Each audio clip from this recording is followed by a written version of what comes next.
Many of our underwriter leaders have told us, and we've heard it as we've gone out into the market and spoke with our brokers, speed to quote matters. And we need to hurry up because we're not meeting expectations or competitors are beating us. For those that don't know me, I'm Chauhan. I'm the Chief Operating Officer at Cytora. I'm joined by Allison, Yaemish, and Neeren. Do you want to start with a quick introduction of yourself? Yeah, absolutely. Thanks for having us. Allison Thornicroft. I work at Arch Insurance. I am leading a domain product manager there over our customer and intake space. So that'd be submission intake clearance, producer management, broker management systems, et cetera. I've worked at Arch for about 15 months, but I've always been in the P&C space. Prior to that, Liberty Mutual, and then Hanover Insurance before that. So good to be here. I live in Austin, Texas also. So. Hi, everyone. My name's Yaemish Rughoo. I'm currently Program Director at Everen. I've been there for 1 month. Prior to that, I was 20 years at Beazley in various roles. The last role I had was Head of Technology for Beazley Digital. Very happy to be here. Look forward to the discussion. My name is Neeren Chauhan. I am with Tokio Marine. I lead innovation and AI for Tokio Marine in the US for one of the companies. And I have spent close to decade and a half in the industry, ranging from personal to commercial to specialty lines. So I know a little bit about a lot of things to be dangerous, some of which I'll share and some of which I'm learning already from the conversation. So happy to be here. Thank you. So let's start with, we were talking about the introduction was all about GenAI. So let's start with where it is each of your organizations in terms of GenAI adoption to set the scene. And then we'll go into like specific tips of kind of what's worked well and what hasn't. Do you want to start, Neeren, this one? October of 2022. It seems like a long time, but that's when OpenAI came out with ChatGPT. So it's only been a couple of years. And what has happened in the industry is that number one theme that I'll point out is that there has been a lot of excitement. People are really excited about what's interesting. But the challenge at the same time has been in the last couple of years to figure out how do you discern useful from interesting. So people get excited about different use cases, but then they realize that it might take a lot of investment. You might need to clean up a bunch of data before you start using AI. There are people challenges. So all of that is creating a spectrum on which people are, all the way from having tried a few things to some people jumping in right now. In general, my sense is that over the next 6 months, there will be more and more adoption. The pace will continue to increase. But I feel like there will be some companies who will completely miss the generative AI wave and they will jump onto agentic. There is more excitement about that. And those use cases, as was mentioned in the previous conversation, they're somewhat easier to implement. They're smaller in scope sometimes. Now, they have their own challenges that they come with, but in general, I'm very optimistic about agentic AI. So I'll pause there to see what others have to add. We're not using any AI tools at the moment, and that's what's attracted me to go there.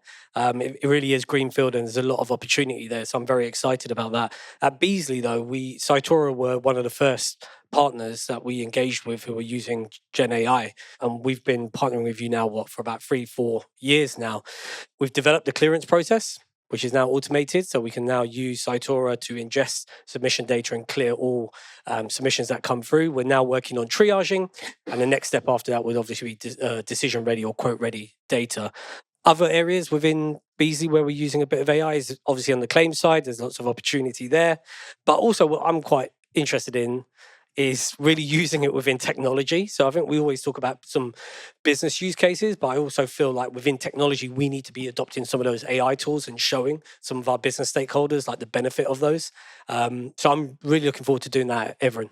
So we've been working with Cytora for about a year at Arch Insurance, and we've had kind of multiple tracks moving forward at the same time. So we are live with clearance intake, data extraction, and document classification.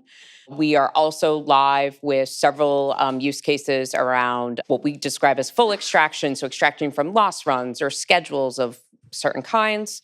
And then I think most recently we're going to be going live in our claims space, probably around the triage space. I oversee the underwriting side, not the claims side, so look to Juan for confirmation there. Yeah, that is true. What are your priorities when you're thinking about using technology? Like what are you trying to solve for and how is GenAI supporting that? So many of our underwriter leaders have told us, and we've heard it as we've gone out into the market and spoke with our brokers, speed to quote matters. And we need to hurry up because we're not meeting expectations or competitors are beating us. What we know from looking at our data and analytics at Arch is if we're first to quote across multiple markets, we have a 50% higher rate of binding that business. So time matters.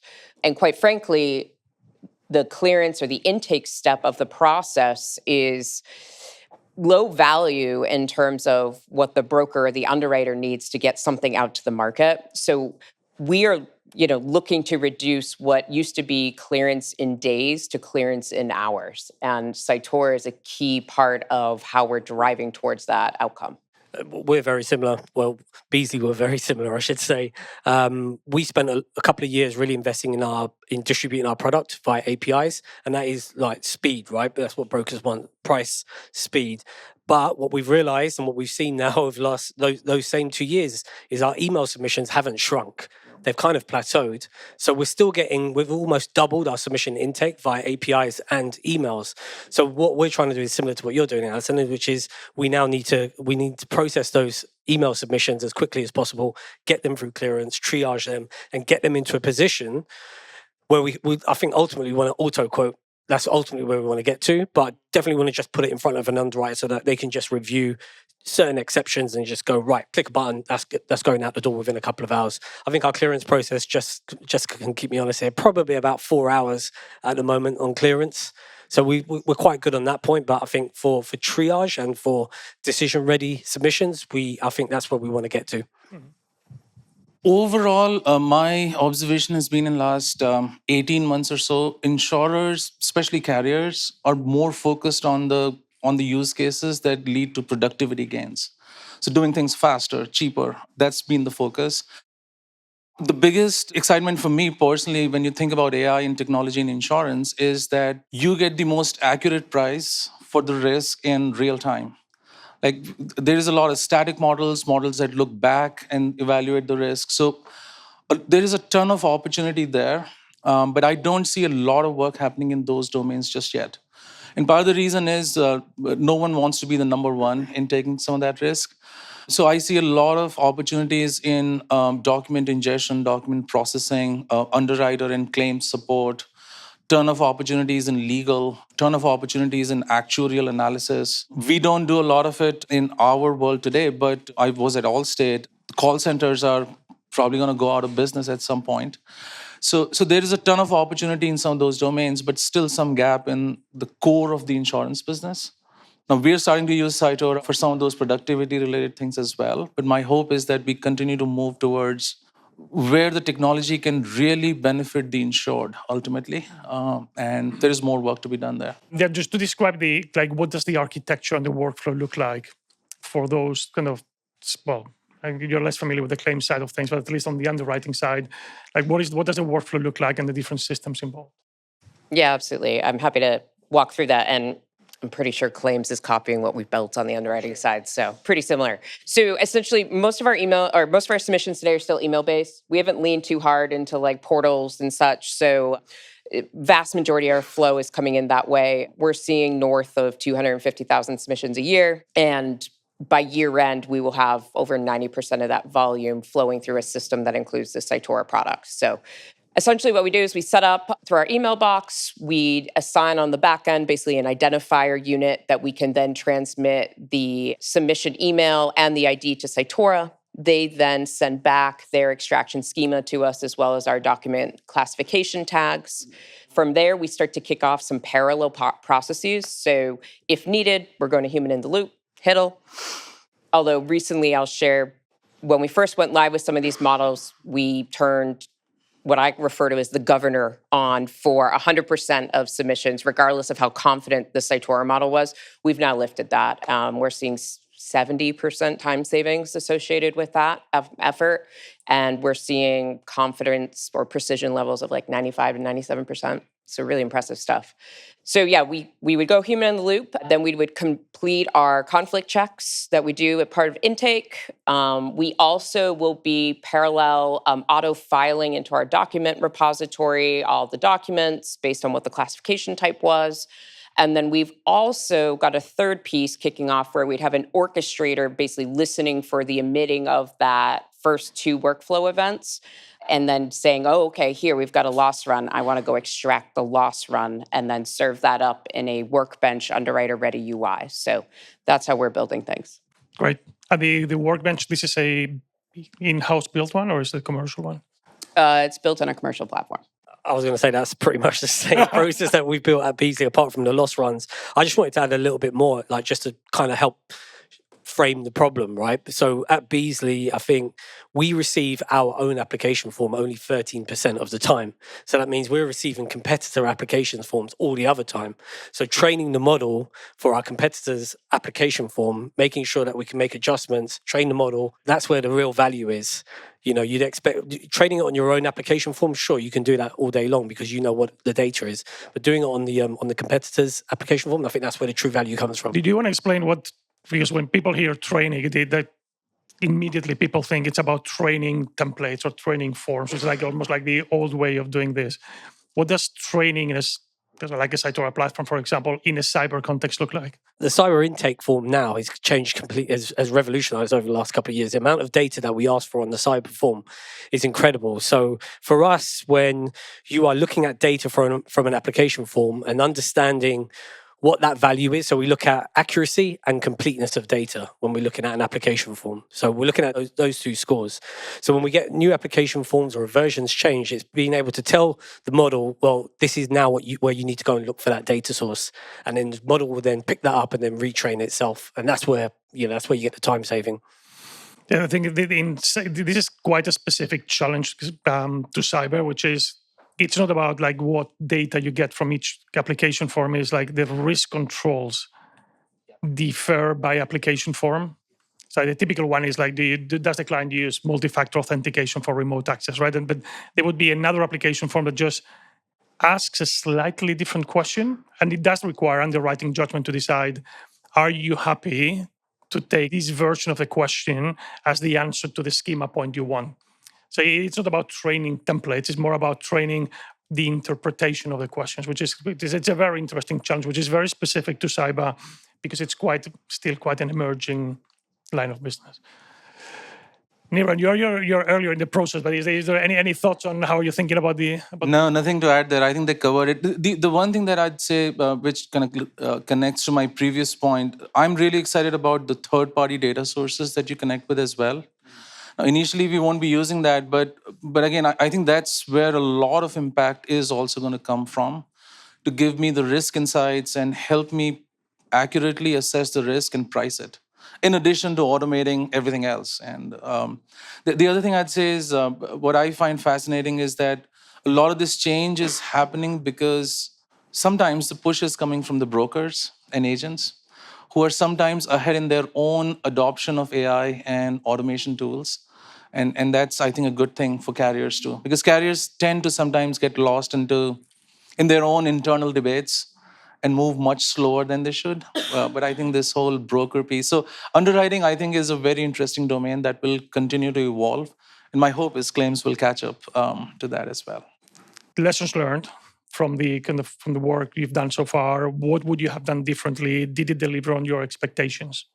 There's no silver bullet. Everyone that I talk to in the C-suite is debating endlessly to figure out that one solution that will change the world. We should not wait for that. So my biggest learning is incrementally start moving forward. Take the first step, and then you'll figure out the next. Well, I'm a big believer in the whole value realization framework, having a strategy, having objectives, having key results, like making sure that you've got a team set up for that kind of framework is super important for a couple of things, right? One, you empower that delivery team to come up with those key results. Those key results are small wins that you can start to measure and learn from and experience rather than waiting for the whole thing to be built. I think the second thing is when you build GenAI, when you build these kind of tools, I think what it does is put focus on other areas. And I think what we noticed at Beasley Digital was then it started to we started to ask questions. Okay, we can get these submissions via APIs. We can start to automate the clearance process. But is our clearance engine right? Do we need to fine tune that now because we seem to be getting a lot of referrals through clearance, for example, or do we need to actually look at the product itself, which is a big question that we always have with the underwriters, which is, well, is the product actually geared for this end of the market, which is the SME market? So I think a couple of takeaways for me, if we were going to do things again, is we need to look at everything, not just the submission intake process, but look at all of the other functions around it as well. Yeah, and it's quite interesting on the value realization framework. Both Arch and Beasley are two great examples of. I'm less familiar with how do you work internally in Tokio, but Arch and Beasley, you've got like very clear OKRs, which actually it's not just in a piece of paper. It's like you live and breathe them, and every time you have a conversation, you bring up the OKRs. Every initiative is aligned with your objective. It's a very cool. Allison. Yeah, absolutely. So we've been on our journey with Cytora for just under a year from contract signing. I think from when we finished contract and kind of picked up the work to having our first release into the intake space, we did it in 3 months. We've followed up in 2025 with several releases since then. Overall, it's been a fantastic experience. We are not going for 70, 80% accuracy. We are going for 95 to 97%. And we only put high quality, reliable results in production because we don't want to deal with, should I trust this data? That is not something we want anyone, particularly the underwriter, wondering about. Working with Cytora has been fantastic. If you didn't remind me once, some of your employees feel like mine. So, I mean, it's really been very collaborative in that sense. In terms of anything we would have done differently, when I thought about this question, I said maybe we would have had our future state business process workflows more refined and planned out. But at the same time, the collaboration with the Cytora team really helping us understand the power of the product informed a lot of that design as well. So unfortunately, Cytora has had to sit through some of our internal sausage making, but they've been good sports about it. It's been a fantastic experience, and we're excited to expand the use cases with you in the future. Sounds like we have to wrap up. Thank you so much, the three of you. Pleasure. Thank you.